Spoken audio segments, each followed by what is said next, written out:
नमस्कार विद्यार्थी मित्रांनो, लक्ष्य सरकारी नोकरी या एज्युकेशनल चॅनलवर आपले पुन्हा एकदा स्वागत. मित्रांनो, काही कारणास्तव चॅनल आपलं बंद करण्यात आलं होतं. ते पुन्हा एकदा आपलं सुरू करण्यात आलेलं आहे. त्यासाठी इथून पुढे आपण रोजच्या रोज चालू घडामोडीचे व्हिडिओ हे अपलोड करणार आहोत. भाग 508 पासून इथून पुढे आपले रेग्युलर व्हिडिओ मिळून जातील. जेवढे काही मागचे 1-2 महिन्याचे प्रश्न राहिलेले आहेत बघा, तर ते आपण जम्बो व्हिडिओमध्ये कव्हर करून घेणारच आहोत. तसेच रोजच्या रोज देखील आपल्याला व्हिडिओ मिळून जातील याची 100% गॅरंटी. व्हिडिओ शेवटपर्यंत नक्की पाहायचा आहे. महत्त्वाचा व्हिडिओ असणार आहे. काही महत्त्वाचे प्रश्न या ठिकाणी आपण कव्हर केलेले आहेत, जे परीक्षेच्या दृष्टिकोनातून महत्त्वाचे असणार आहेत. त्यासाठी व्हिडिओ आपल्याला शेवटपर्यंत नक्की पाहायचा आहे. आजच्या भागामध्ये आपण 22 मे 2026 या दिवसातील काही महत्त्वाचे चालू घडामोडीचे प्रश्न पाहणार आहोत.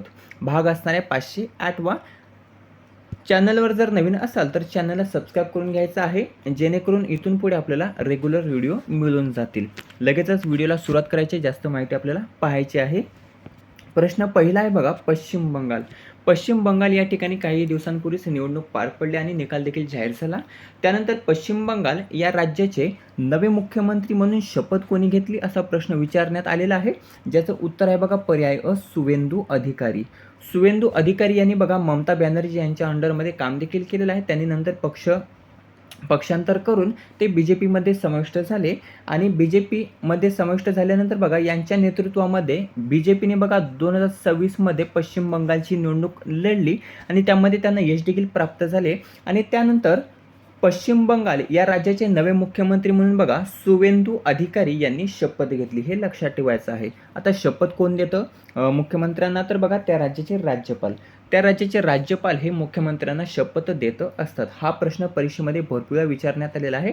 मुख्यमंत्री यांना बघा पद आणि गोपनीयतेची शपथ ही कोणाद्वारे दिली जाते? तर बघा त्या राज्याचे राज्यपाल असतात बघा, तर त्यांच्याद्वारे मुख्यमंत्र्यांना पद आणि गोपनीयतेची शपथ ही दिली जाते. एक प्रश्न तुमच्यासाठी, राज्यपालांना शपथ हे कोण देत असतात? याचं उत्तर आपल्याला येत असेल तर ते कमेंट करून सांगायचं आहे. येऊया पश्चिम बंगाल. पश्चिम बंगालचे मुख्यमंत्री आहेत सुवेंदू अधिकारी. उपमुख्यमंत्री अद्याप जाहीर केलेले नाहीत, हे लक्षात ठेवायचं आहे. राजधानी काय आहे? तर कोलकाता ही पश्चिम बंगालची राजधानी आहे. निवडणूक जर आपण पाहिली तर ती 294 जागांसाठी पार पडली होती. पश्चिम बंगाल या राज्यामध्ये 2 टप्प्यांमध्ये, हे लक्षात ठेवायचं आहे. त्यामध्ये सर्वाधिक जागा ह्या भारतीय जनता पार्टी BJP पक्षाने जिंकलेल्या आहेत, 207, हे लक्षात ठेवायचं आहे. आणि त्यामध्ये तृणमूल काँग्रेसला किती जागा मिळालेल्या आहेत? तर 80 जागा मिळालेल्या आहेत, ज्या तृणमूल काँग्रेसच्या अगोदरच्या मुख्यमंत्री होत्या ममता बॅनर्जी. हे लक्षात ठेवायचं आहे. पश्चिम बंगाल प्रथमच BJPचं सरकार आलेलं आहे पश्चिम बंगालमध्ये, हे देखील लक्षात ठेवायचं आहे. प्रश्न क्रमांक दुसरा पाहूया. इटालियन ओपन टेनिस स्पर्धा 2026 चं पुरुष एकेरीचं विजेतेपद हे कोणी पटकावलं? याचं उत्तर आहे बघा पर्याय ड, जॅनिक सिन्नर. जॅनिक सिन्नर हा कोणत्या देशाचा खेळाडू आहे? कमेंट करून सांगायचा येत असेल तर. याने पराभव कोणाचा केला? तर कॅस्पर रूड. लक्षात ठेवायचं आहे, कॅस्पर रूड हा जो काही खेळाडू आहे बघा टेनिसपटू, तर याचा पराभव केलेला आहे जॅनिक सिन्नरने आणि इटालियन ओपन टेनिस स्पर्धा 2026 पुरुष एकेरीचं विजेतेपद हे पटकावलेलं आहे. पुढील प्रश्न पाहूया. तिसरा प्रश्न महत्त्वाचा आहे. Grand cross of the royal Norwegian order of merit पुरस्कार हा जो काही पुरस्कार आहे तर तो कोणास प्रदान करण्यात आला किंवा डॅश डॅश यांना प्रदान करण्यात आला? तर याचं उत्तर सर्वांना माहिती असेलच, तर पर्याय क, नरेंद्र मोदी. भारताचे पंतप्रधान नरेंद्र मोदी यांना बघा कोणत्या देशाचा सर्वोच्च पुरस्कार आहे हा? तर नॉर्वे. कधी कधी विचारला जाऊ शकतो, नॉर्वे या देशाचा सर्वोच्च पुरस्कार कोणता? तर grand cross of the royal Norwegian order of merit पुरस्कार हा नॉर्वेचा सर्वोच्च पुरस्कार आहे आणि हा सर्वोच्च पुरस्कार नॉर्वेचा भारताचे पंतप्रधान नरेंद्र मोदी यांना बघा प्रदान करण्यात आलेला आहे, हे लक्षात ठेवायचं आहे. यांना प्राप्त झालेला हा 32वा आंतरराष्ट्रीय पुरस्कार आहे. कितवा? 32वा. लक्षात ठेवायचा आहे, कितवा? 32वा.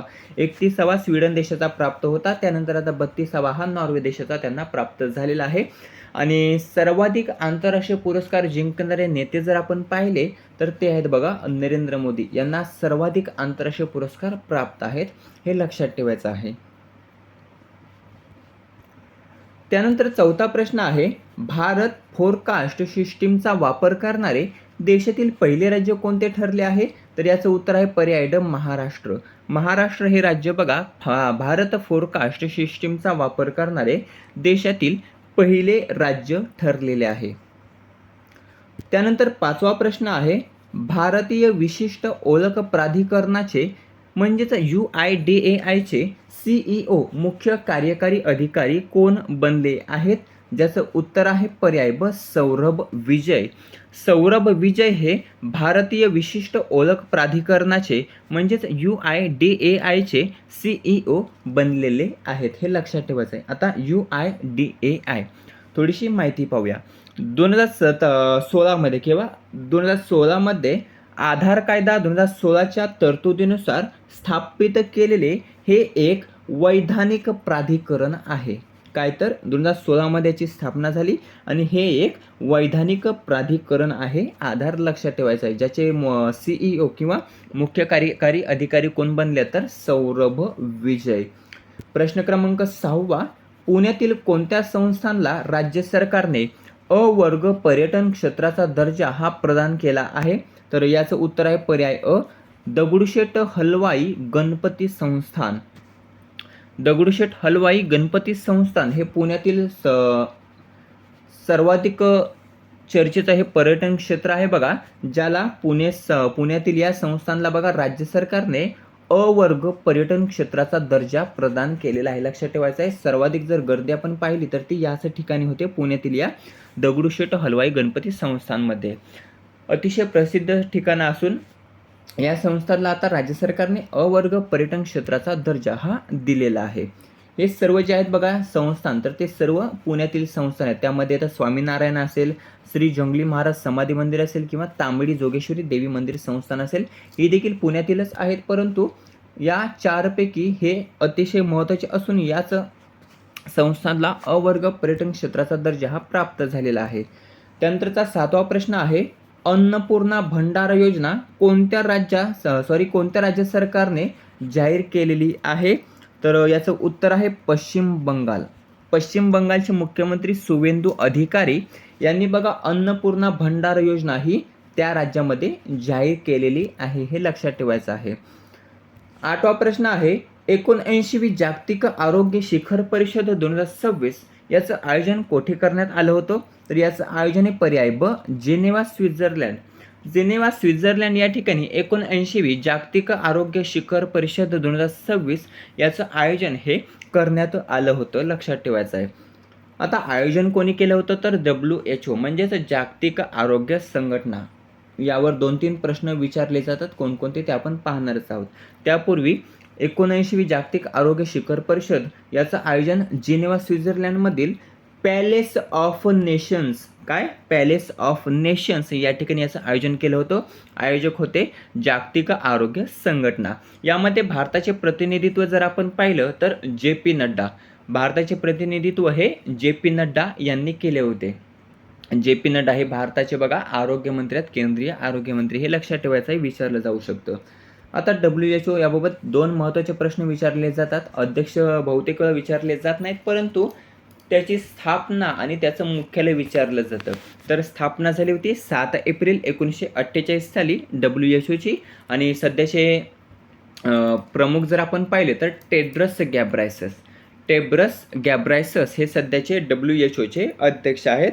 आणि WHOचे मुख्यालय जर आपण पाहिले तर जिनेवा स्वित्झर्लंड या ठिकाणी WHOचे मुख्यालय आहे. हे लक्षात ठेवायचं आहे. मित्रांनो, अशा प्रकारे काही महत्त्वाचे 8 चालू घडामोडीचे प्रश्न या ठिकाणी आपण कव्हर केलेले आहेत, जे परीक्षेच्या दृष्टिकोनातून महत्त्वाचे असणार आहेत. व्हिडिओ कसा वाटला कमेंट करून नक्कीच सांगायचा आहे. व्हिडिओ आवडला असेल तर मित्रांसोबत जास्तीत जास्त शेअर करायचा आहे. याचा PDF आपल्याला टेलिग्रामला मिळून जाईल, त्या ठिकाणी आपण पाहू शकता. पुन्हा एकदा सांगतो, व्हिडिओ शेवटपर्यंत पाहिल्याबद्दल खूप खूप आभार. आपल्या चॅनलला सबस्क्राईब करून घ्यायचं आहे, कारण इथून पुढे आपल्याला रेग्युलर व्हिडिओ मिळून जातील याची 100% गॅरंटी. तसेच PDF देखील आपल्याला टेलिग्राम चॅनलला आपल्याला मिळून जातील. भेटूया पुढच्या भागामध्ये. धन्यवाद.